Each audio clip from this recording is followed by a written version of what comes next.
Alrighty, good morning, lads and ladies. Welcome back. I hope everybody had a nice, long, safe Labor Day weekend. And give a thank you to your local union leaders.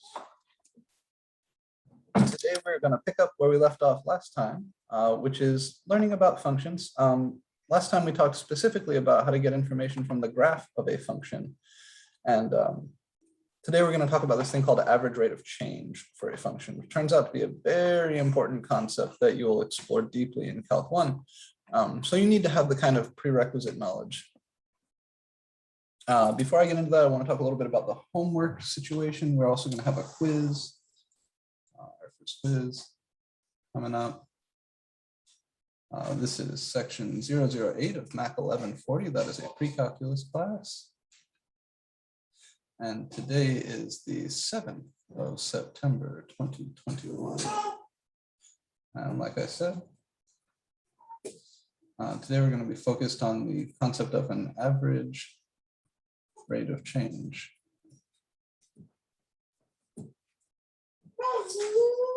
Which I'm going to abbreviate, because if I have to write that all out every time I refer to the thing, I'm going to lose my mind. So when you see me writing AROC, that's what I mean average rate of change, which is section 2.4 in the textbook. After that, if there's time, we may talk a little bit about section 2.5, which is going to be like, I'm sorry, not 2.5, 2.6, which is going to be like combining functions and transforming graphs. So maybe a little 2.6 transformations.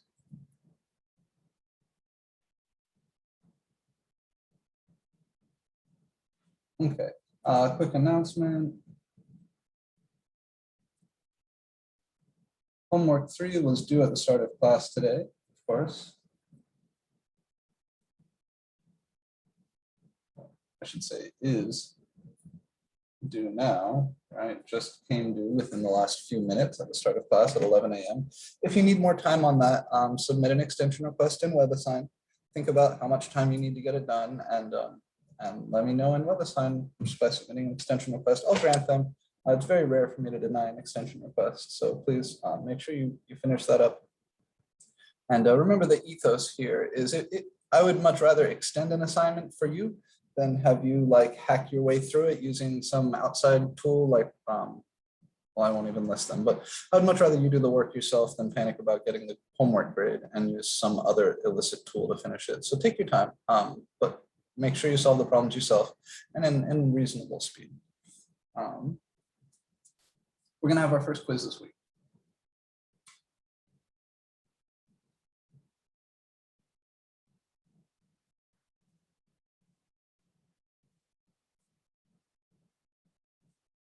And I'll have that be due next Tuesday at the start of class.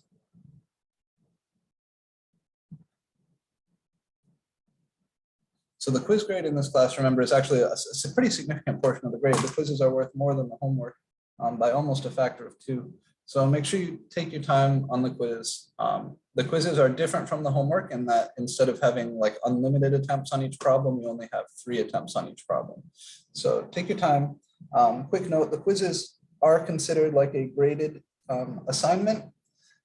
So if, like no tutors, no Desmos, like you got to do the quizzes on your own. They're not proctored, of course, but the idea is to kind of train you to do this material, solve these problems independently and with a little bit less of the, freedom or liberty that's given on the homework. So take the quiz as like rehearsal for the test. The quiz is not going to cover all the material the test is going to cover. Obviously, we're going to have more quizzes between now and the test. But take the quiz seriously, right? Sit down somewhere quiet where you're not going to be disturbed. Turn off your phone. Please, please, please fucking turn off your phone. I know it hurts. Just do it for the 40 minutes it's going to take to do the quiz. And work those problems on your own. All right, work through them, take your time. If you get stuck, you're having a hard time with something, after you finish your first attempt on the quiz, remember you've got multiple attempts on each of these problems, run through, do one attempt on each problem, see how you do, mark the stuff you get wrong, and then come to me or come to a tutor or the Discord for help with the problems that you're struggling with. I won't solve the exact quiz problem for you, but I can talk about the concept, I can solve related problems and try to kind of get you where you need to be. And then run through on a second attempt. So rather than burning through all 3 attempts on the problem, on like each problem as you go, I recommend doing the whole quiz in one shot and then seeing how you do, and that will kind of tell you where you need to work and improve. I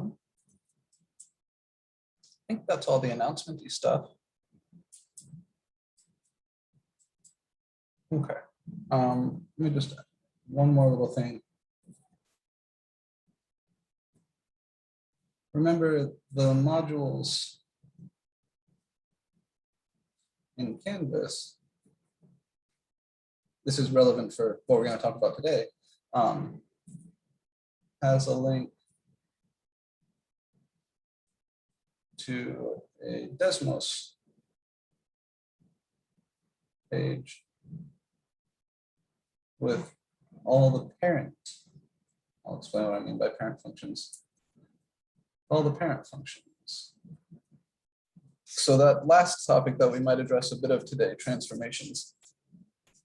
In order to even get started there, you have to be familiar with these kind of basic functions that I'll call parent functions. They are what you'd think they are. They're like basic power functions, you know, like x squared, x cubed, 1 over x squared, 1 over x cubed, and the root functions like x to the 1/2 or x to the 1/3. All of these are graphs that you need to know. You need to know these graphs by heart. You don't need to know every single point that's on the graph, but you do need to know like the shape and a few points for all of these. So yeah, that's that. Parent functions, you get to them here.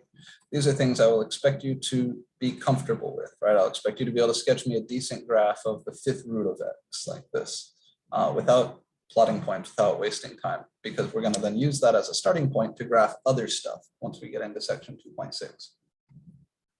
All right, so again, study these, consider flashcards or something like that, or you can just run through here, and as you reveal them, before you do that, try to sketch a little graph, see if you get the shape right.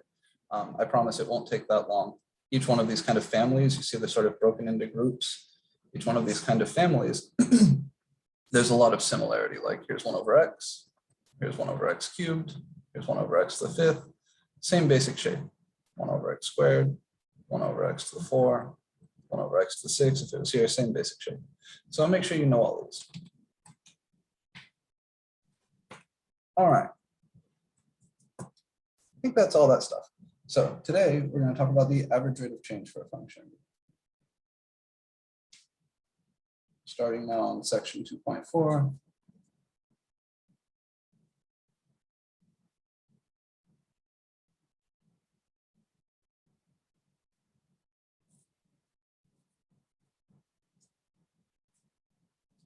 Remember, we think of the input for a function, the x's or t's or whatever your independent variable is, as telling you sort of where something happens or when something happens. And we think of the output of the function as being the thing that happens. One statistic that's very useful to study for a function is how quickly the output is changing. So that just that sentence on its own requires some unpacking. What does it mean to say the output is changing quickly versus the output is changing slowly? What does it mean to say the output is increasing versus decreasing? We've talked about that a little bit. It turns out the way you do this can be thought of really naturally in a few specific cases. So I'm going to introduce this in a very specific case, and then we'll look at the slightly more general case. And we'll talk about units and everything. So just think along with me. Imagine that the function, let's call it f of x, outputs the distance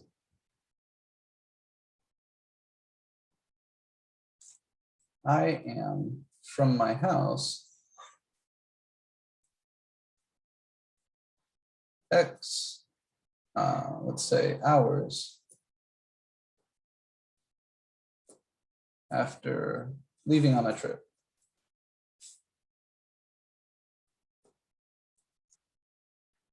Okay, maybe there's some nice algebra formula for the function, maybe not. But the idea is I am at time X equals 0 going to leave my house, get in my car and start driving. Fuck it, I'm just driving north. I'm going to New York or something, but I'm going in a straight line. I'm going straight north.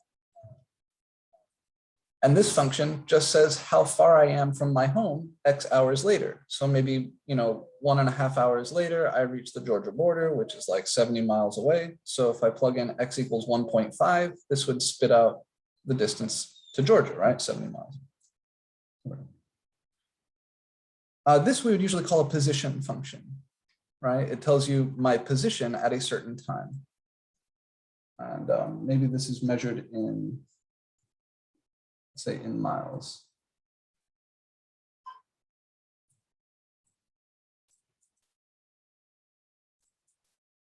Maybe I get a little graph here.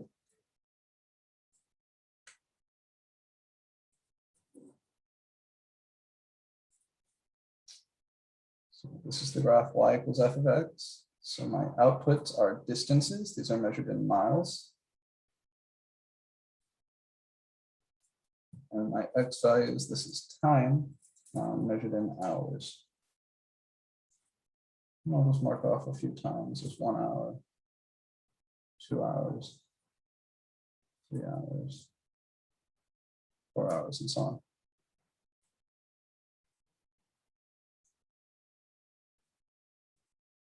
And maybe this curve does something like this.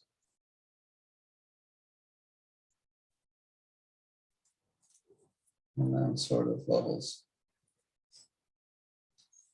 off like this.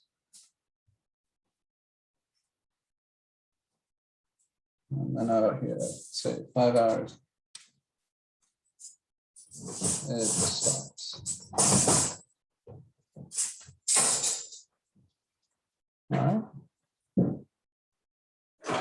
And I'll put some actual points on here in just a second, but I want you to think along with me just for a minute of what this graph is telling us. I start off 0 miles from my house. Right? When, oh, I already fed the dog, baby. I start off 0 miles from my house. When x is 0, the y value on the graph, which is the distance, is also 0. And if I look 1 hour later, maybe I'm 50 miles from home. So right here, this would be 1, 50. If I look 2 hours later, maybe I'm 70 miles from home. If I look 3 hours later, maybe I'm 80 miles from home. If I look 4 hours later, still kind of doing this thing, maybe I'm 90 miles. And then over here, this levels off, which means, let's imagine this is nice and flat. This means my distance hasn't changed at all between hours 4 and 5. Sort of one of the natural questions you would want to ask about any such trip is, how fast was I going at any time along that trip? Right? Imagine you're sitting in the car with me. You can read the speedometer on that car. You can just look over and say, oh yeah, you're going 30 miles an hour. Oh yeah, you're going 50 miles an hour. Can we get that same information from the graph? Or similar information from the graph? So if you were in the car with me,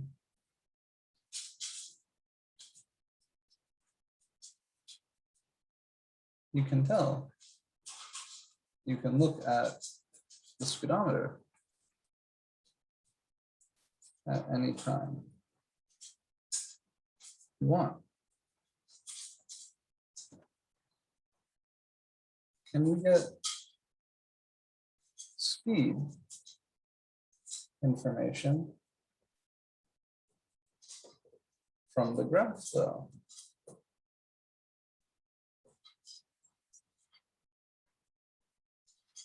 That's the question. And there's nothing special about this curve, right? I mean, I just drew some random shit.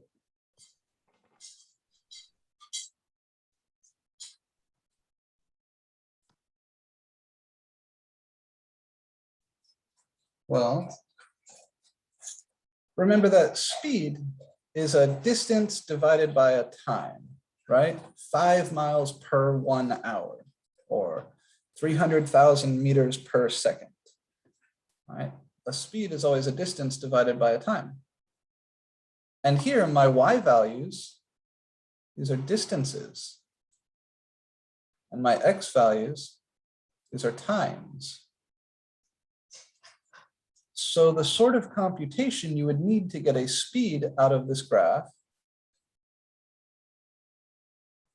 would be to divide some quantity involving the y values by some quantity involving the x values. And in particular, speed is always a, I don't want to just drop the word like that, but it's a rate of change. It's how much distance you've covered over a certain amount of time, right? If I say I'm going 50 miles per hour, that means I will go a distance of 50 miles over a time of 1 hour.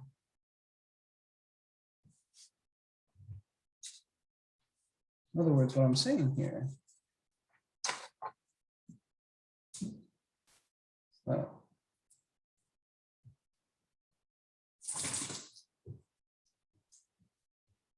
speed, or more accurately,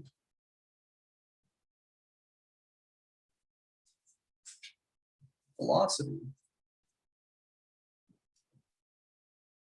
is a rate of change.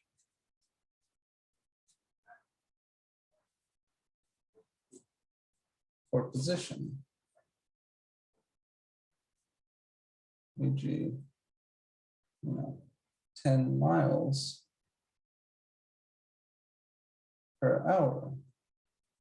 You're going some distance over some amount of time. You could write this as 10 miles over 1 hour. Right? That's what the word per means, right? Percent means out of 100. So if I want to take this graph or any function like this that gives me position as a function of time and use that to find a speed, or really what we're talking about here is velocity, which is pretty much the same thing. I'll be real specific about that later. You're going to have to divide some outputs by some inputs.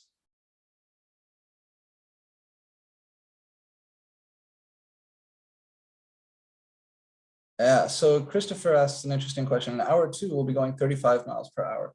I'm going to come back to that because saying the exact speed at any particular moment turns out to be kind of tricky. And that's really one of the reasons calculus was discovered, is trying to answer that question.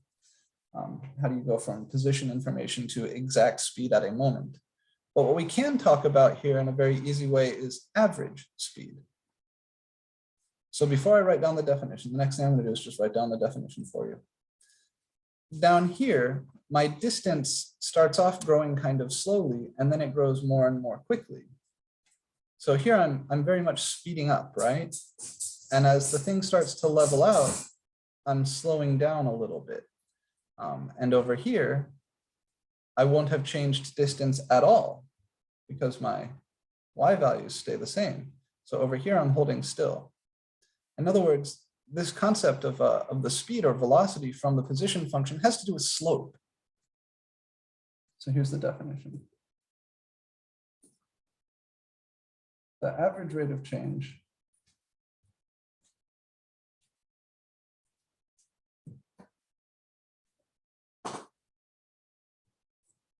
for the function f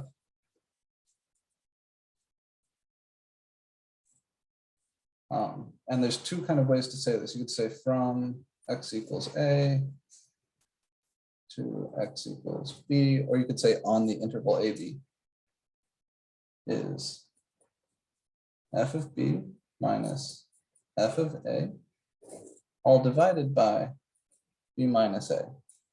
how far did you go, divided by how long did it take you to cover that distance. Here's your definition.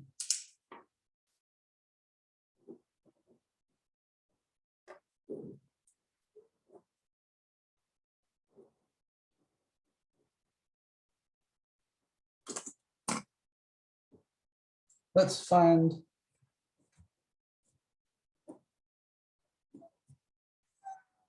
the average velocity.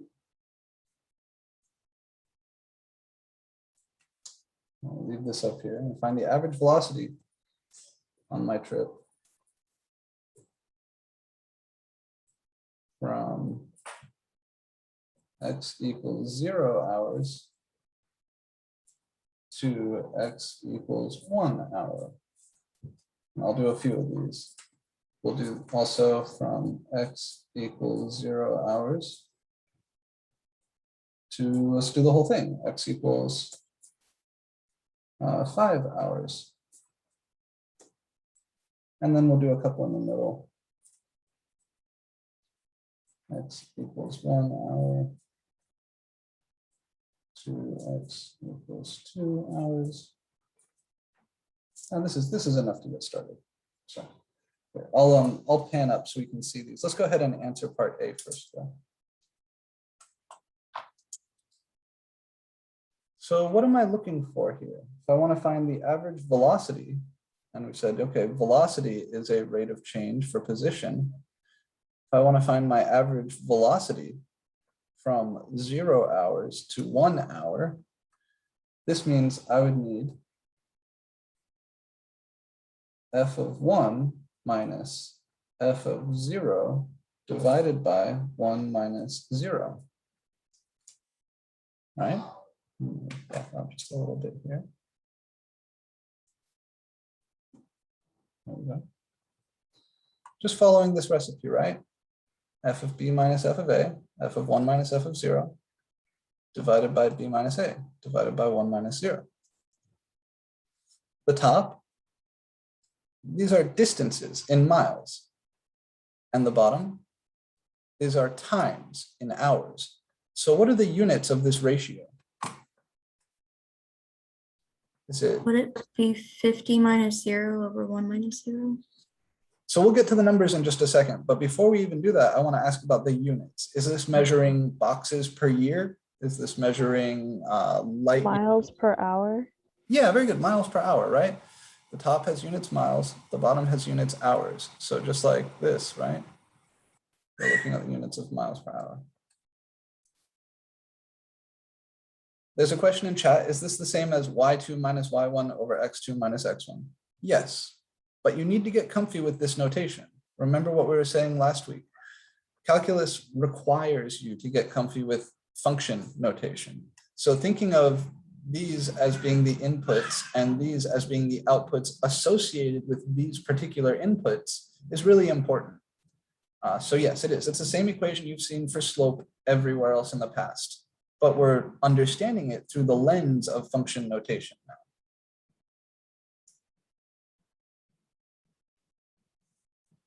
Okay, it was already said, let's go ahead and do it.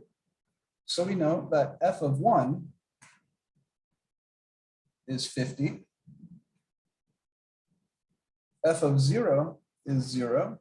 Sorry, this is 50. And 1 minus 0 is 1. So this is 50 miles per hour.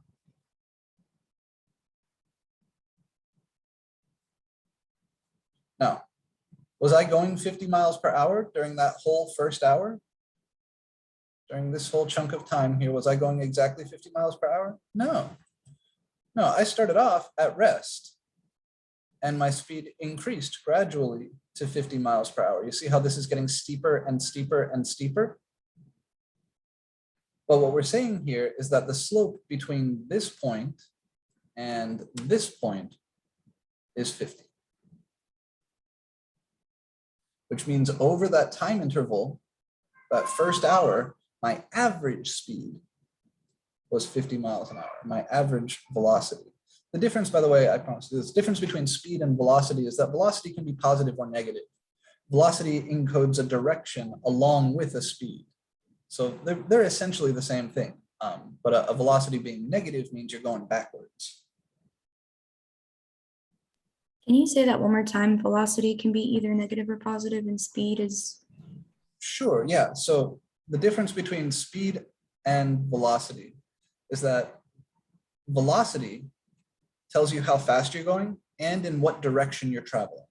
So if your velocity is positive, you're going forwards. If your velocity is negative, you're going backwards. All of this stuff we're going to do where we talk about velocities and speeds, we're always imagining traveling along a straight line, no curvy paths, right? Like I said, I'm just driving straight north. We're always traveling along a straight line. So velocity tells you how fast you're going and in what direction.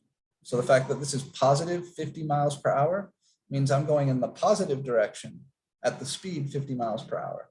If this was negative 50 miles per hour, that would mean I'm coming back towards my house at 50 miles per hour. All right, I got it. Thank you. Cool, cool. All right. If I want to compute the average velocity from 0 hours to 5 hours, that would be f of 5 minus f of 0 over 5 minus 0. Okay, what's f of 5? F of 5 is the y value way up here, that's 90. Minus f of 0 is 0, the y value over here, divided by 5 minus 0. So that's just 90 over 5. And 90 is divisible by 5, right? 90 is 10 times 9. 10 divided by 5 is 2, so that's 2 times 9. 18. My arithmetic isn't going for me this morning. Yeah, 18. Seemed a little small. So this is 18 miles per hour.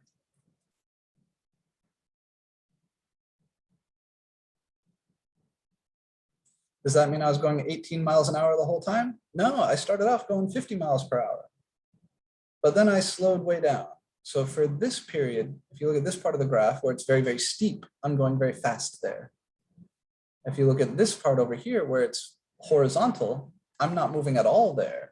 And if you look at this part where the slope is very shallow, I'm going somewhat slowly there.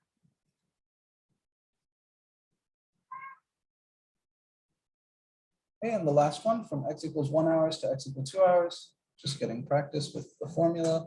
This would be f of 2 minus f of 1 over 2 minus 1.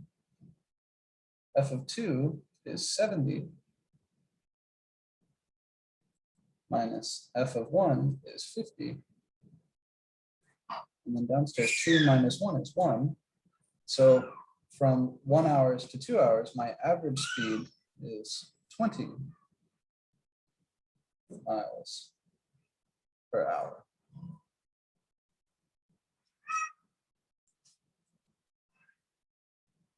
All right. So what you notice, the same thing Christopher mentioned in chat, is that this recipe here, this formula, this f of b minus f of a over b minus a, it's a slope. It's the same thing as the slope formulas you've seen in the past. So there is a geometric interpretation.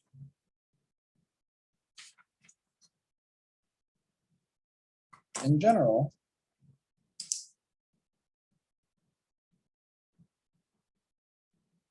I'm writing AROC, remember that's the abbreviation.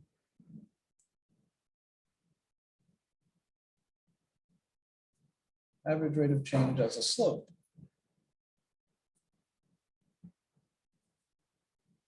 So if you have some generic function,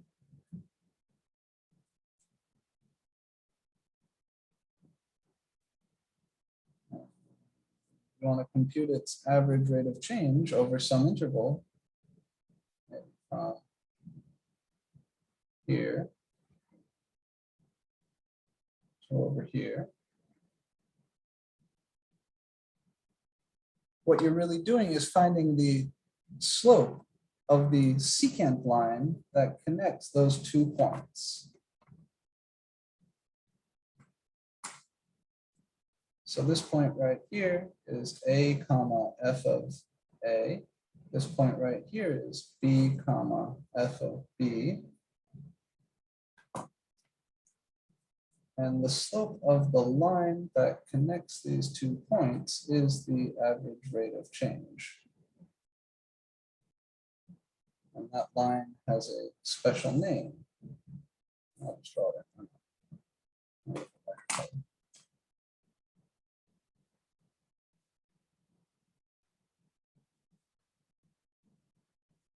So the name of this blue line is the secant line.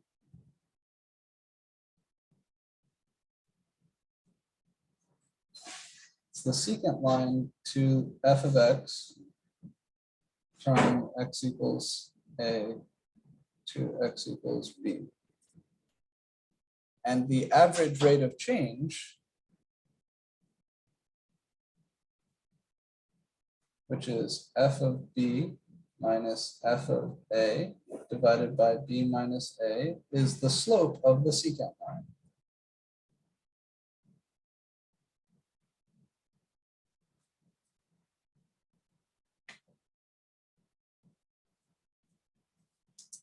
If you're currently taking or have recently taken trigonometry, the secant function is measuring a secant line. If you kind of plop your unit circle down in the xy plane and look at the secant line connecting the point 1 comma 0 to the point on your unit circle, the terminal point there, the length of that line is the secant of theta. So there is a meaningful connection here to the secant function in trigonometry. But for us, purely algebra, we're thinking of the average rate of change as the slope of that secant line.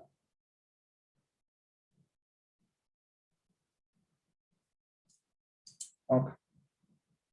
Questions so far?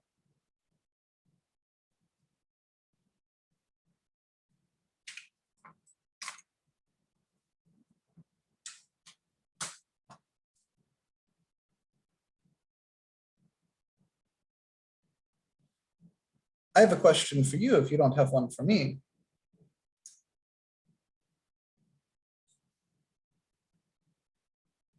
What's the what's the difference between the average speed, like we were calculating here, and the speed on the speedometer? You said if you're in the car, you could look at the speed at any time, right? You just got to glance over at the speedometer and go, hey, asshole, you're going 80 and a 70. You can see exactly how fast you're going at any moment. Can you get that information from the graph? If you have the exact time, you can look at the graph to find the speed you're going. Well, suppose I am going to look at an exact time. I'm going to look right here at time 1 hour, where it looks like this graph is really steep. And I'm concerned, maybe I'm going too fast here. What sort of interval would I want to look at the average rate of change for in order to find the speed at that moment? Or what sort of geometric object would I look at here?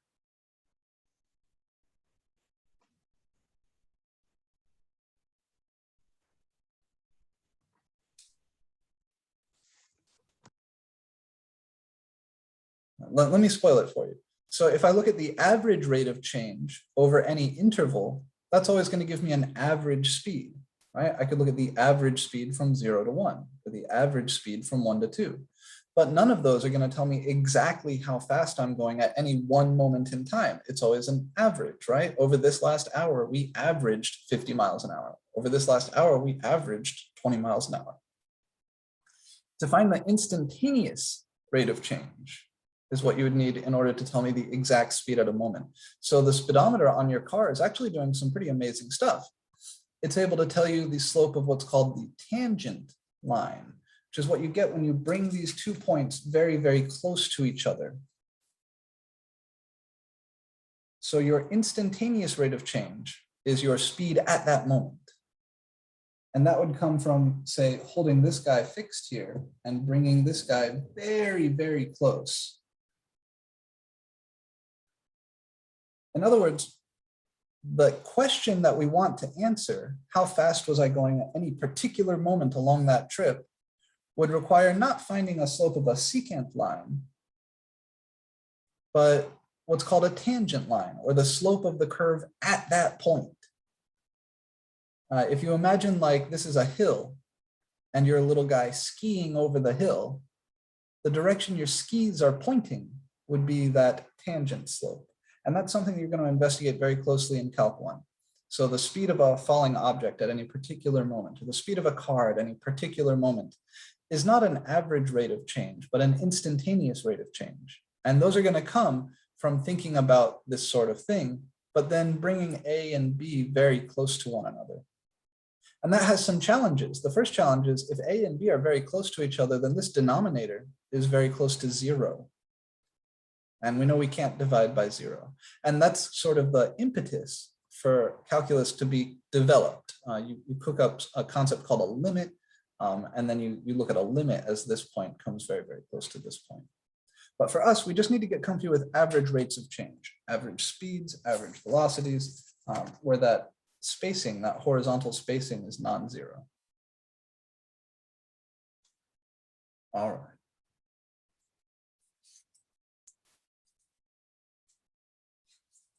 So these problems, I don't think you'll find these problems especially challenging. You do need to be comfortable with the function notation. So this is another place where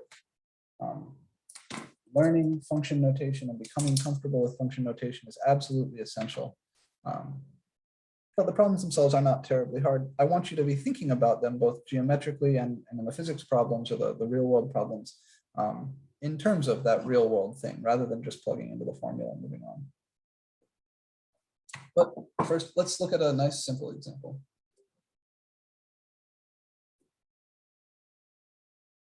Find the average rate of change for the function f of x equals x minus 3 quantity squared. This graph looks like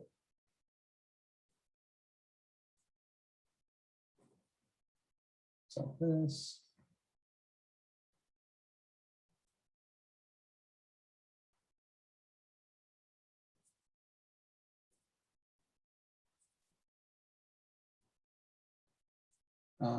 Over a collection of intervals. So we'll look from 1 to 3, from 4 to 7, and that's yeah, that's good. That's good.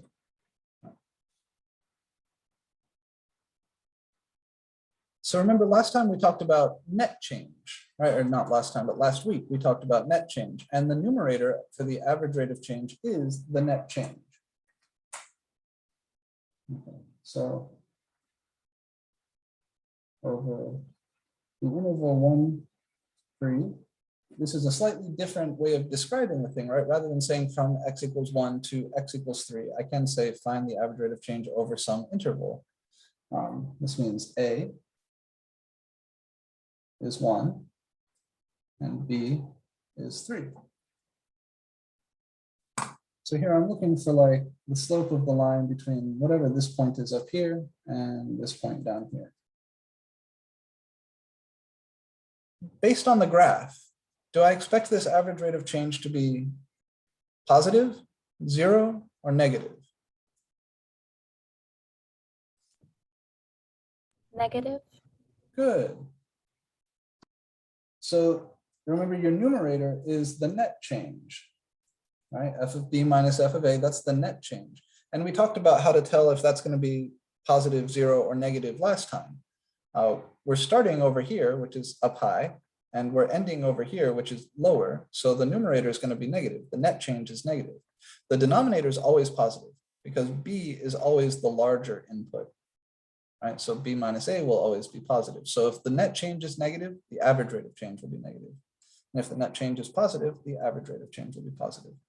But I encourage you to think about it in terms of slopes. So I don't have room to draw this graph all the way up to here, but when x is equal to 1, this thing is way up here. When x is equal to 3, this thing's way down here. Since we've gone down overall, I expect this to be negative. Let's see what we get. So this would be f of 3 minus f of 1 over 3 minus 1. So I need to compute what is f of 3. Well, f of 3 is 3 minus 3 all squared. So that's 0. Right, I'll even write it. 3 minus 3 all squared. That's f of 3.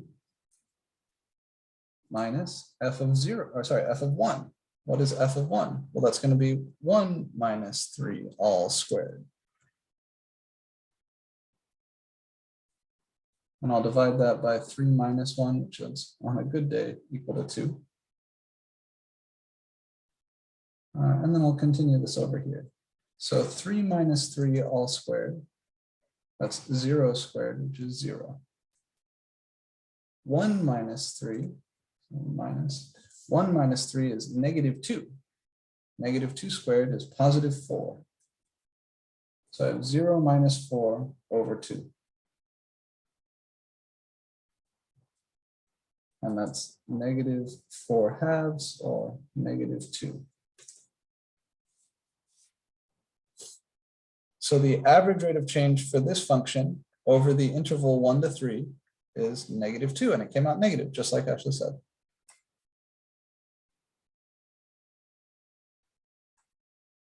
Any questions on any of these steps here?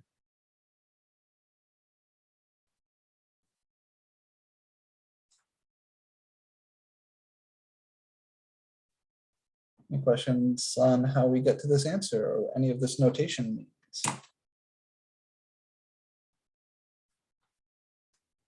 Where did the 1 and the 4 come from? Was it just part of the equation in general?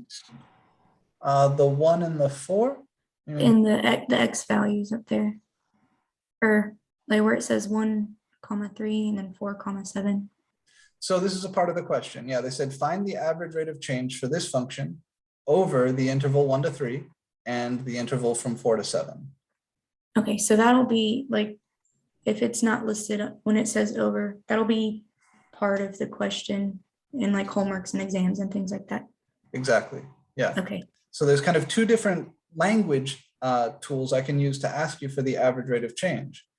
I could say, give me the average rate of change for this function from x equals 1 to x equals 3. And that's the same thing as saying, give me the average rate of change for this function over the interval 1 to 3.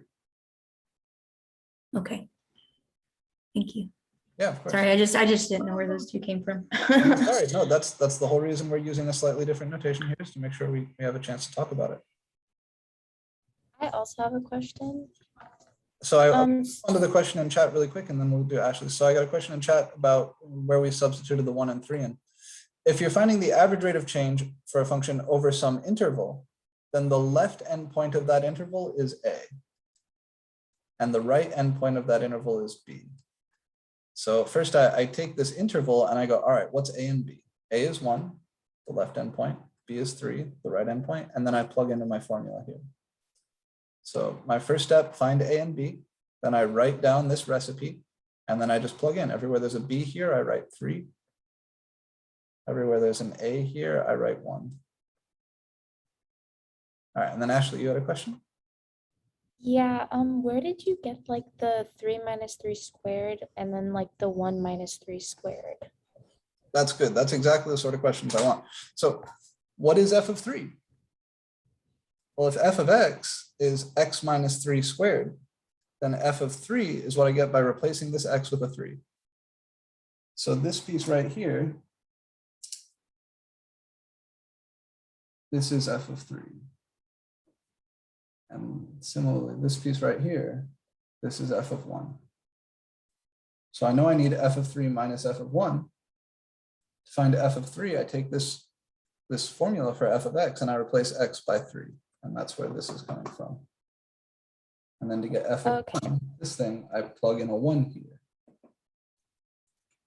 So this is one of the ways that this is different than finding slope in your previous classes. We're going to be working with more abstract inputs.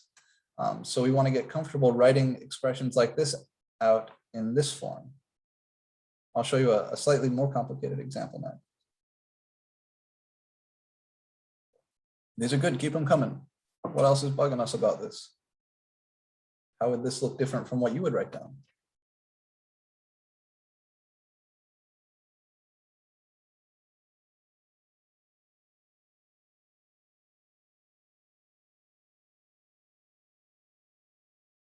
Okay, let's do the second interval. This time I'll ask for some help along the way.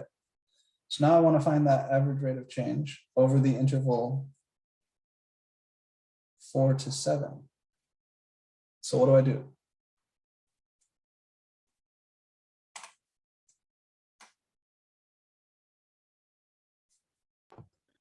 Would you plug in the 4 and a 7 for the F of A and F of B? Yeah, exactly. So if we want to break it down into really granular steps, I would say, okay, A is 4, B is 7. So my average rate of change, I know that's always F of B minus F of A over B minus A. Remember, this is function notation. There's nothing you can factor or cancel here. F of B is not F times B. F of A is not F times A. There's nothing nice we can do with this except plug in. So I know B is 7. So F of B is F of 7. I know A is 4. So F of A is F of 4. And downstairs, B minus A is 7 minus 4. This is the only thing we really can do with this. Now at this step, if you wanted to, you could come off to the side and compute F of 7 and F of 4 outside of this workflow. You can plug 7 in here. You get 7 minus 3, okay, that's 4 squared is 16.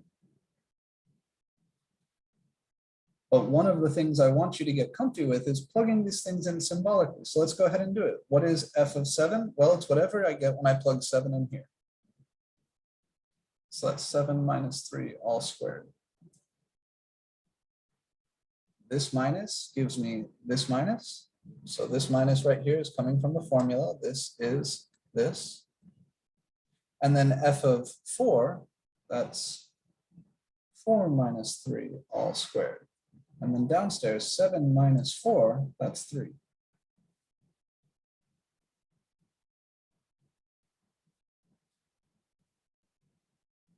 Now 7 minus 3 is 4. 4 squared is 16. Like we said a second ago, that piece is going to be 16.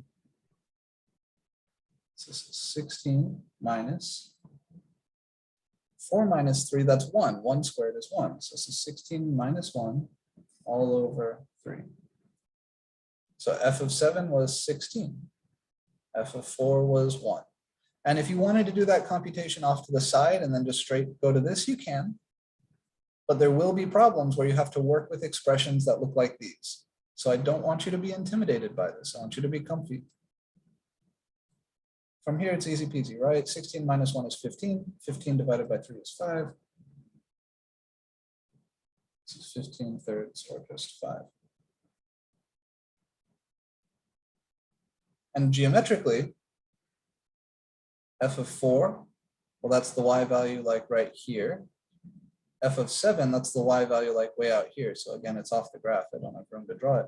But that would be a line with positive slope for sure. All right, if you draw the line connecting those points. All right, any questions about the second computation here?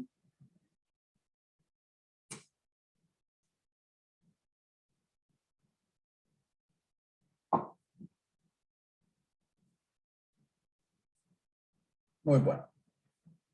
All right. I have a question real quick. Yes, please.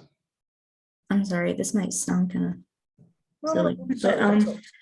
so if this is like finding slope, would 5 be the x if it was like y equals mx plus b, or would it be the b? Like what would 5? Yeah, this is good. This is good. So the thing we're finding the slope of is the secant line. So this curve, there is no y equals mx plus b for this curve, right? Because it's not a straight line. Let me redraw this graph with a slightly different scale, and I can show you exactly where these things are coming from.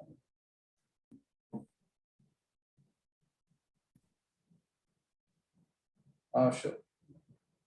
I can't count. 1, 2, 3, 4, 5, 6, and 7. Okay. I'm going to call this 9.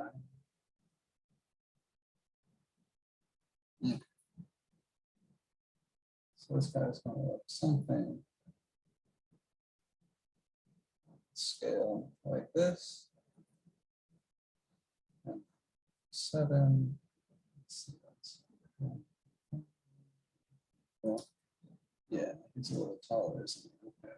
So that's over here, 16.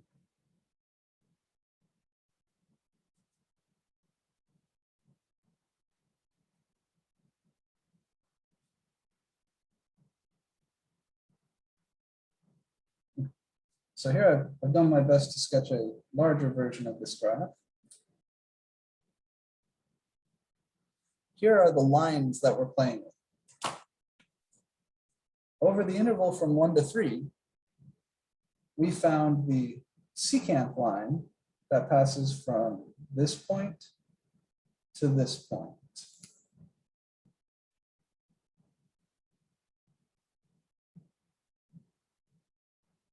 We found the slope of this line. So this little blue dotted line, if you wanted to write him in y equals mx plus b, then the m there would be -2. So these things we're finding, they are slopes, but they're not slopes for the function. They're slopes for these secant lines. I get it now. I see. Right, so this line has m equal to -2. And then the other one, I'll do in purple here, that was from 4 to 7, right? So that guy is from here up to here.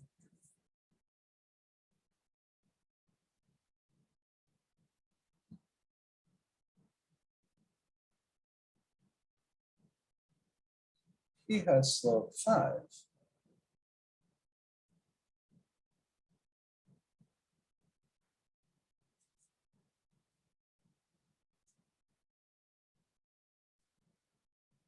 Now, I don't know what the y-intercept for either of those lines are, but I could ask you to find the actual blue secant line here, and then you would have to find out what this y-intercept is, or use your point slope formula, right? Remember, you can use any point on the line.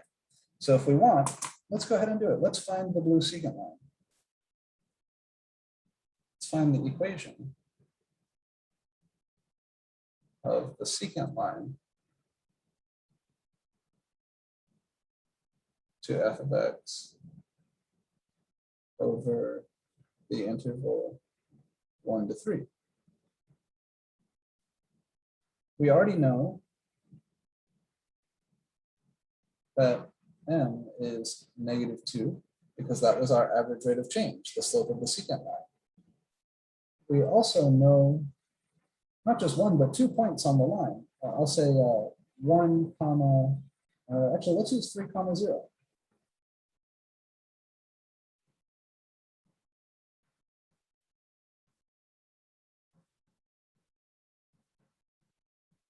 So I'm thinking about this blue line now.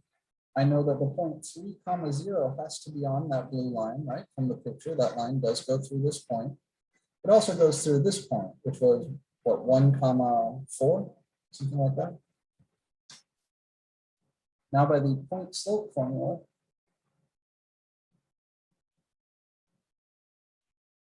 which you must know for this class. I harp on this in my college algebra classes, but I know not everybody does. Y equals mx plus b is great. It does a lot of good shit for us, but it's a special case of y minus y1 equals m times x minus x1, which is the point slope point. So you take any point x1 comma y1 that's on your line and the slope of the line, and you can find its equation. So y minus 0 equals -2 times x minus 3. Here's x1 and here's y1. So I can find this equation, y minus 0 is just y. If I distribute the x over here, I get -2x plus 6. So there's your actual y equals mx plus b for the blue line. But it's not something we get directly from the black curve. And it's not like the black curve, because it's curvy, cannot be written in this form. So remember, the slopes you're finding are slopes of secant lines. And a question like this, just find the equation of the secant line for this function over this interval would be a perfectly valid exam question. All right, awesome, thank you. And then 5 would just be the average rate of change for the function itself. Say that one more time. The y equals -2x plus 6. That's the slope of the secant line, but 5 up here in the purple, 5 is the average rate of change for the function itself, right? This is the average rate of change for the black function over this interval. So if you change that interval, you'll change. And the answer changes. Yeah. Okay. This right here, this is the equation of the blue line, the blue secant line. And the -2 there tells you that the average rate of change for the black function from 1 to 3 is -2. So this piece is like the 5 in the second part. Okay, thank you. No, the 9 is not a random point. I plugged x equals 0 into the function to find the original function's y-intercept, just to give myself an extra point to plot, because I needed to know how tall to draw things. Thank you. Sure, of course. Okay.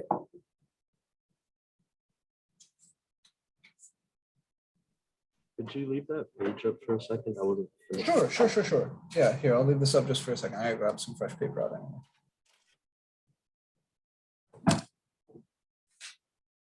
So the connection to net change is interesting. I'd like to talk about that, but before we get into that, I just want to do one more slightly challenging computational example here. I'm going to turn the page in 10 seconds. Maybe I'll refresh my coffee. Everybody's still writing.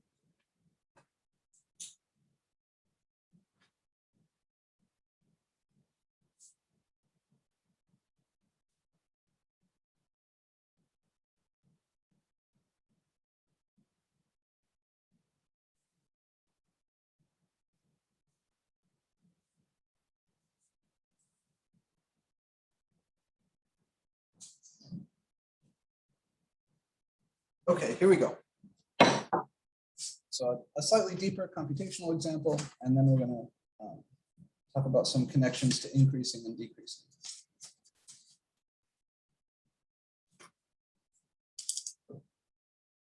Suppose I've got an object drop. I'm going to drop an object off a cliff, and the distance it's fallen after t seconds. So at time t equals 0, I drop a book off a cliff.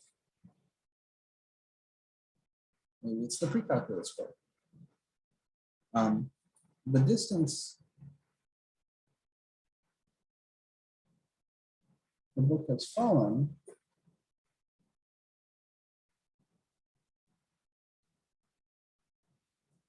t seconds later is given by a function d of t. And somebody tells me that this is -16 times. Excuse me, can you bring the paper down a little bit? It's hard to see the top Okay, line. here we go. I'm sorry. Thank you. All right. So I'm fed up with pre-calculus. I take my pre-calc book to the top of the Grand Canyon, and at time t equals 0, I drop the book and I just let it fall. That book's going to fall for a while, right? Maybe 2, 3, 4 seconds. If it's a small cliff, if it's the Grand Canyon, the thing may be falling for 30 seconds. So the distance the thing has fallen t seconds later is given by this function. All right, so I'm going to call it d for distance. The input here is a time, so normally we'd use the variable t instead of x. And we say the distance the thing has fallen t seconds later is -16 t squared. This is actually pretty accurate, by the way. Let's find first the average speed from 1 to 5 seconds.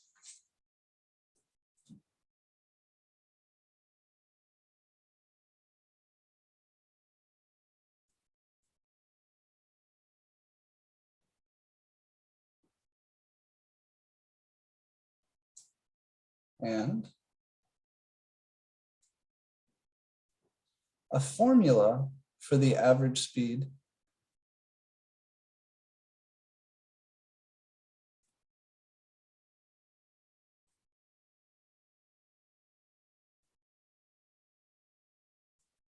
from some generic time, t equals a, to sometime slightly later, t equals a plus h seconds.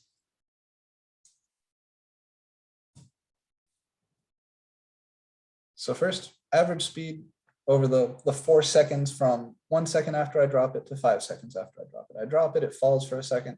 I stop right here at 1 second. It falls a little further. I stop right here at 5 seconds. I want to know the average speed from that second 1 to second 5. And then in part B, I want to find a nice formula for the average speed from some generic time, just t equals a, to some generic time a little bit later, t equals a plus h. Part B here, this is approaching something important in calculus. And you'll also recognize something we talked about before, the difference quotient. All right, let's do it. If we trust our definitions and our algebra skills, we will have no problem. From t equals 1 to t equals 5, the average speed is the average rate of change, which is, normally we'd say f of b minus f of a, right? But here my function isn't f, it's d. So I'd say d of b minus d of a. So that's d of 5 minus d of 1, all divided by 5 minus 1.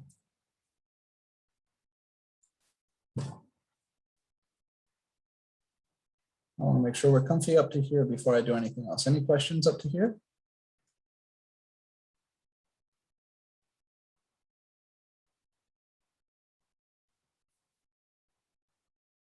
Everybody sees this is just the regular average rate of change formula. The only difference is the function here is called d instead of f. Normally we'd say f of 5 minus f of 1, but here my function is, its name is little d instead of little f. Remember, there's nothing I can factor or cancel here. This is function notation. But I can figure out what d of 5 is because I have a formula for d of t. d of 5 is -16 times 5 squared. Remember, we always plug in with parentheses. And then we have minus, I'll use some more parentheses here, -16 times 1 squared. The big parentheses I'm putting here because I'm subtracting something that is going to be negative. All right, so it's nice to use parens when you do this. And then downstairs, 5 minus 1 is 4. So take a second. Are there any questions about the notation I'm choosing to use in the numerator or where any of these things are coming from?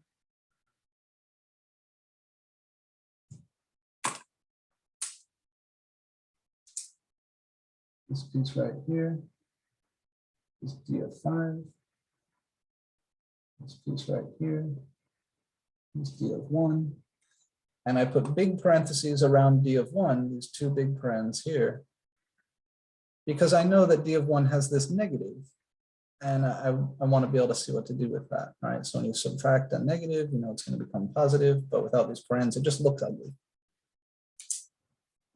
One of the big things in this class is learning how to use parentheses well, right? Not just how to interpret them when they're given to you, but when you should use them yourself.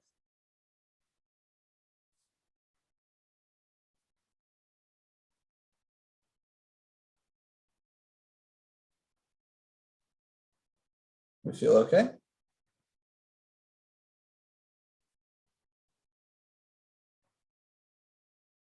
And for each of these, I'm just plugging into this formula up here. Just evaluating the function at 5, that gives me this. Evaluating this function at 1 gives me this. So I plug those things in. Now there is some algebra I can do. Let's start simple. So negative 16 times 5 squared, that's 25. Minus minus here makes plus 16 times 1 squared is 1. And all of that's being divided by 4.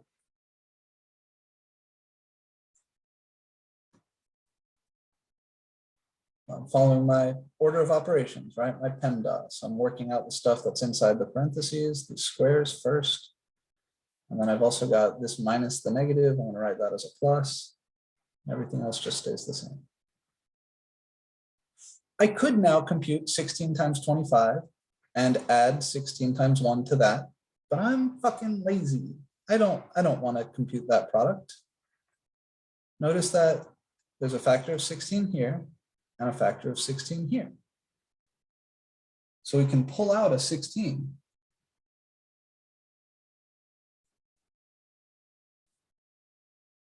This piece will become negative 25. And this piece becomes plus 1. And all of that is still over 4. This saves me having to do extra nasty arithmetic. Negative 25 plus 1. Do we all see where the negative 25 and the 1 come from? Here's the 25 and the negative. When we factor the 16 out, you just have the negative and the 25 left. That's this. And when you factor 16 out from this piece, you just have a 1. So that's the 1. So I'm factoring the 16 from the top. Negative 25 plus 1 is negative 24. So this is 16 times negative 24 all over 4. And you might think, oh, well, now you have to multiply 16 and 24. That's not really any better. Well, 16 and 4 have common factors. So if I divide this 16, these things are now being multiplied. There's only 2 terms in the numerator, and they're being multiplied. So we can cancel the common factor of 4 there, and you get 4 times negative 24, which is not so bad.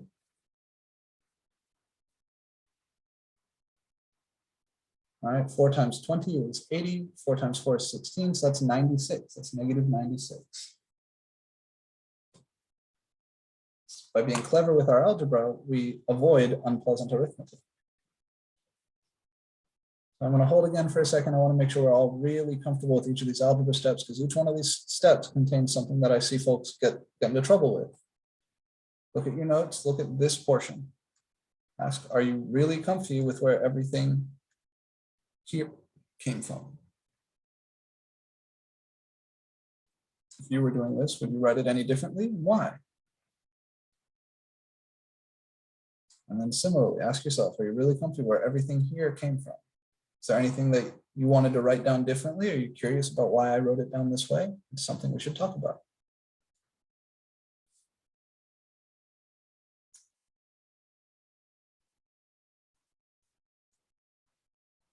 Remember in day 1, when we talked about fractions and canceling, the rule is you can cancel in a fraction if and only if you have a common factor. So by factoring out this 16, I'm kind of verifying to myself that I am allowed to cancel the 16 and the 4. And that also allows me to simplify this a little bit. For that step, why wouldn't you also divide the 24 by the 4 or the negative 24? So if I have something like A times B all over A, remember, we cancel the A, the B stays alone. This is the same as A over A times b over 1. So here you just get b.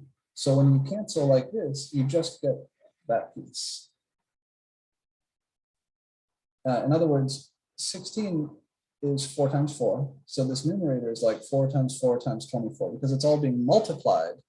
When you cancel, you're only canceling one factor of 4. Okay. That makes sense? And kind of this is how I like to think of it.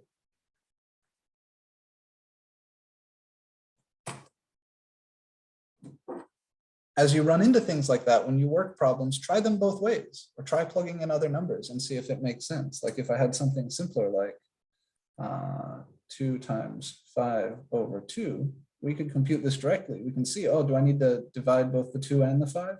Well, 2 times 5 is 10. That's 10 over 2, which is just 5. So I could have just canceled the 2. Just for example. Okay. Other questions about this? This is good. I want to hear what you guys are thinking. This is the time, right? Not on the test. This is the time you want that feedback.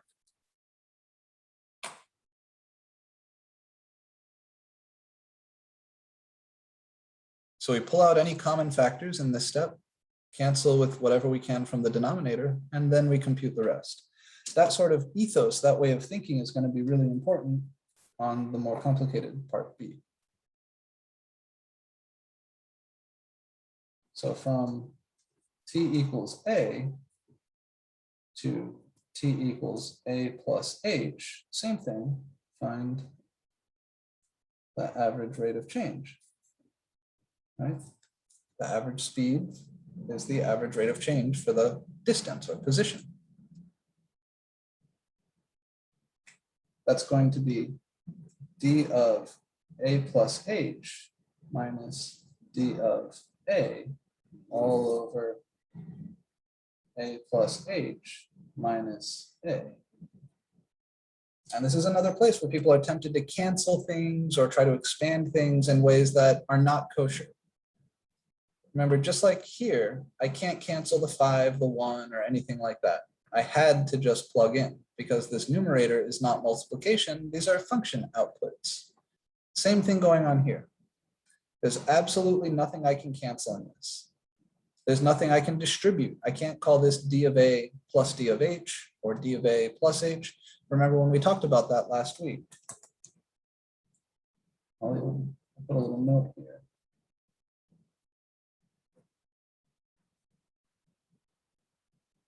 D of a plus h is not equal to d of a plus h. It's not equal to d of a plus d of h or anything like that. There's nothing of that nature we can do here. The only thing we can do here, just like the only thing we could do here, is plug in. I need to know what is d of a plus h? What is d of a?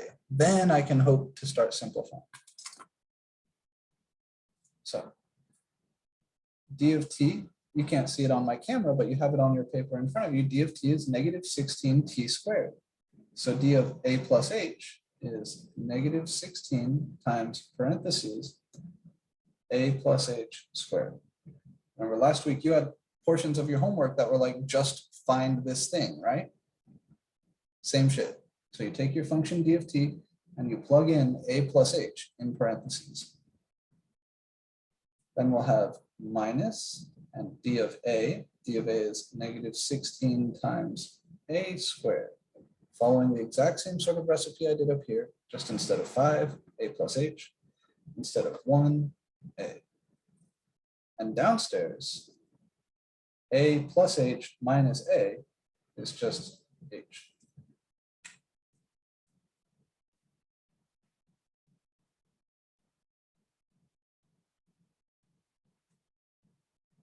And you'll start to notice some patterns. Like before, the minus minus here is going to become a plus. Like before, there's a common factor of 16 that can come out.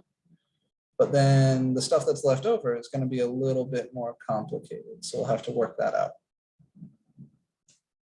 First things though, let's do the stuff we said. So I've got negative 16 times a plus h quantity squared. The minus minus here makes plus 16. And then parentheses a squared is just a squared. And all of this is over H.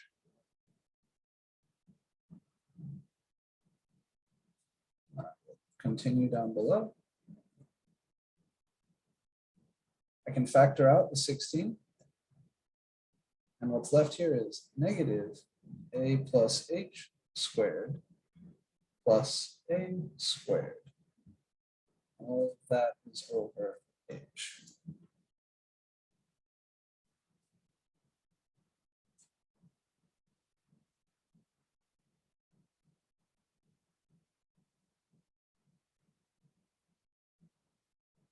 Everybody with me? How did you turn the denominator to just h? So a plus h, since there's no power here or multiple here, and parentheses, a plus h minus a is the same as just a plus h minus a without parentheses. And the a's eat each other up, and I'm just left with h.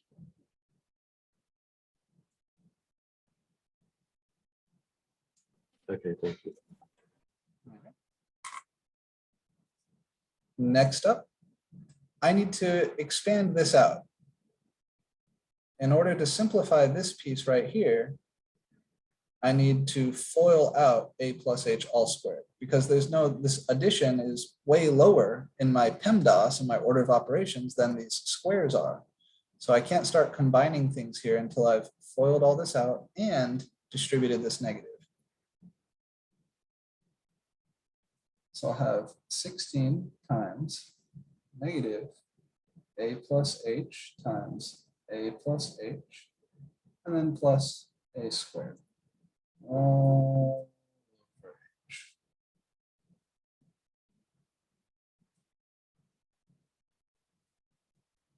When you FOIL that, you'll get, I've still got my negative here, negative a squared, and then plus ah is plus 2ah, and then plus h squared.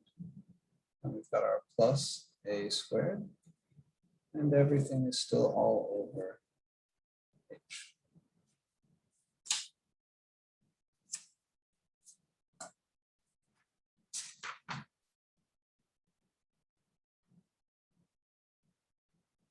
Next, I'll distribute the negative. So I have 16 bracket negative a squared minus 2ah minus h squared plus a squared. When I distribute that negative, the inner parentheses go away.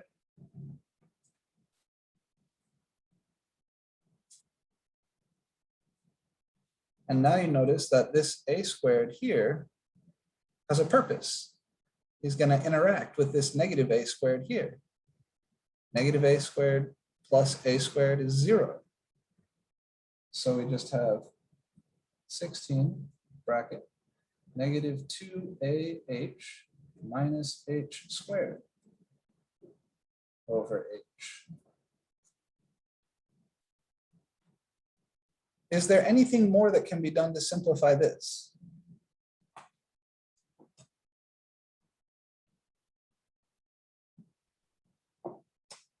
Can you times the 16 by the stuff inside of the parentheses? I could distribute the 16, that's true. That's an option, but I think there's something that's kind of thinking in the other way. Rather than distributing, we Did can, you get rid of the h? and yeah, then- I would love to get rid of this h down here. How do I do that? Mhm. Could you cancel out the h in the parentheses?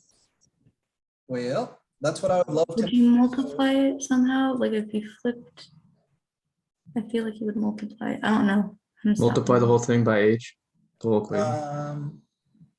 I wouldn't say quite that, but I think maybe you're getting at something. So first, dividing by h is the same as multiplying by 1 over h. That's true.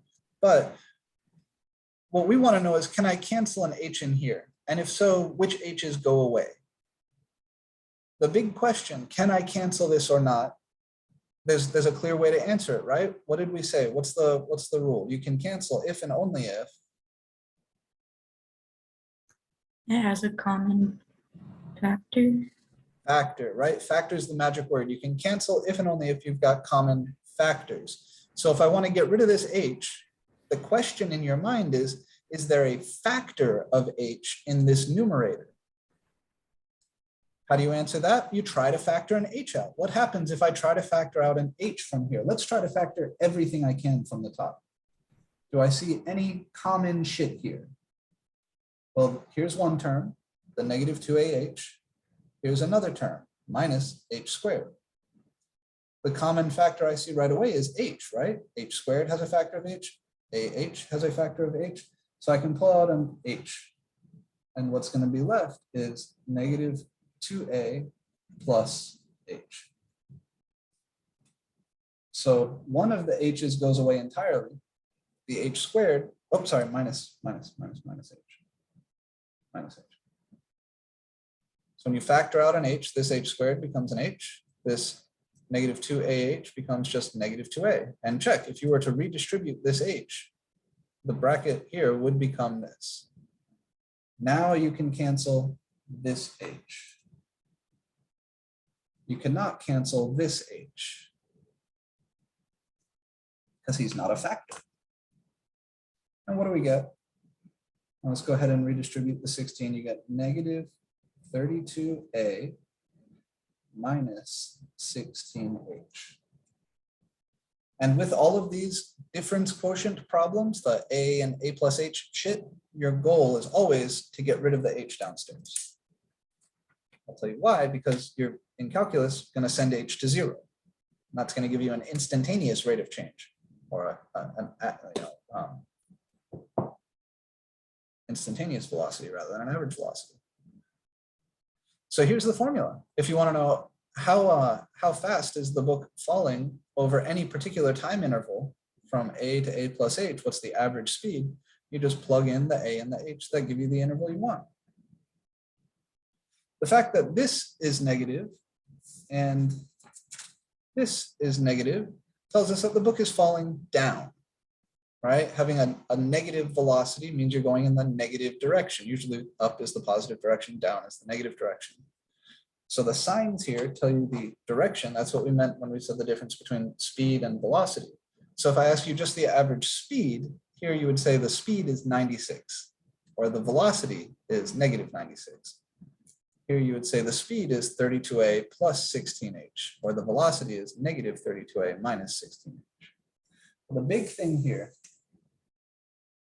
for me, the big thing that you're going to be tested on is understanding how to go just this first step.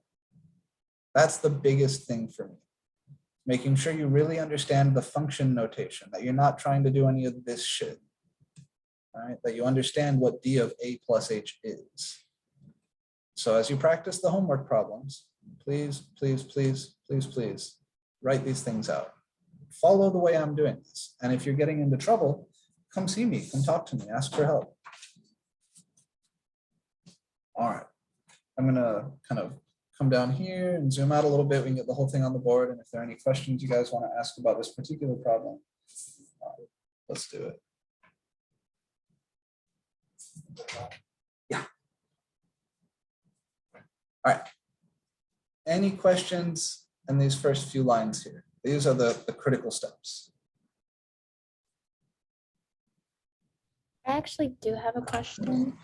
How do the 2 16s like turn into 1? So I factored them. So from this step to this step, I'm looking to see, are there any common factors in the numerator that I can pull out? And what I see is, yeah, this term right here has a factor of 16. And this term right here has a factor of 16. So if I extract that factor, I'll have 16 times this left over. Okay. I have to factor at that step, but it saves me from working with bigger numbers as we go through these steps. So at any step you can look for common factors and pop them out. It'll make your life easier. There's a good question in the chat too. So if we were to graph that, I mean, if we were to graph the function d of t, what do we learn about here? The fact that these average rates of change are all negative.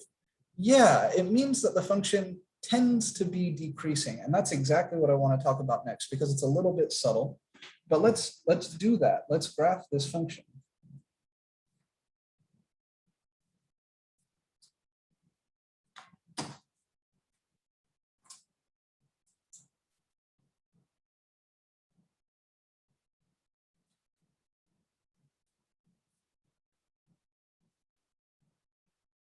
It's a bit of a weird one. This is negative 16 t squared. Here's my t-axis.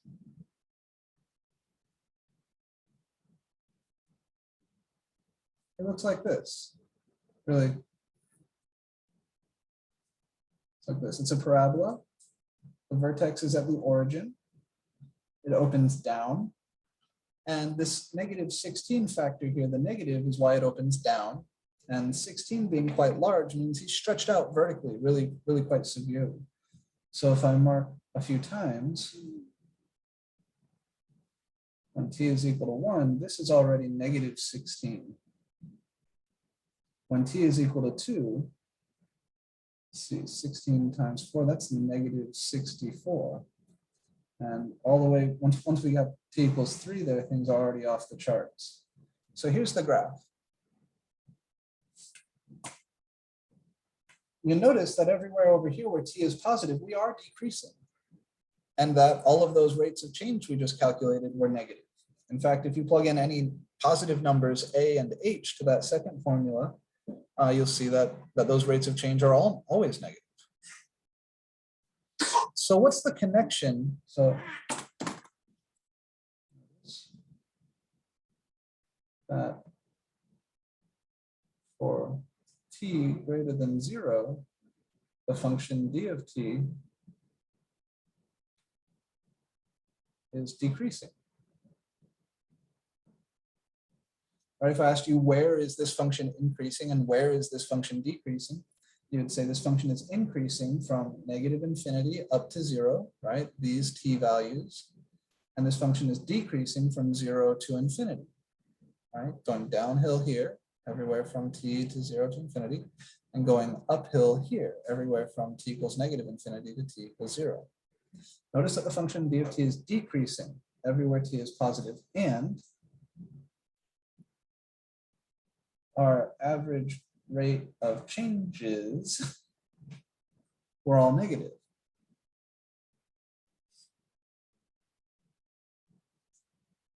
So there's some connection between a negative rate of change and decreasing. But it turns out it's a very subtle connection. Yeah, if you gotta go, you gotta go. Where am I on time? I'd like to get through this a little bit here if we can. Oh, we are overtime, aren't we? Well, I have you guys, okay, from 11 to 12:15. Yeah, we're overtime. All right, so I'll just leave it at this. I'll say that there is a connection between increasing, decreasing, and positive or negative rates of change. Yeah, good question, Megan. So the book was dropped off the cliff at time t equals 0. So this function, we're only considering really, this is the relevant domain for us. This portion doesn't have anything to do with the book. So I dropped the book at this time, and then over these times it's falling. So this is the full graph of the function negative 16t squared, but the portion of it that we would care about for our problem is just this part. All right, let me go ahead and end the meeting here because I do have another class that I have to teach at 12:30. Next time we're going to come back and talk about the relationship between increasing, decreasing, and average rates of change being positive or negative. I'd like you to think about that. There's a new homework that's going to come out today, and that will be due for you guys on Thursday. It's going to be a short one, but please do get to that as soon as you can. And I will see you all on Thursday.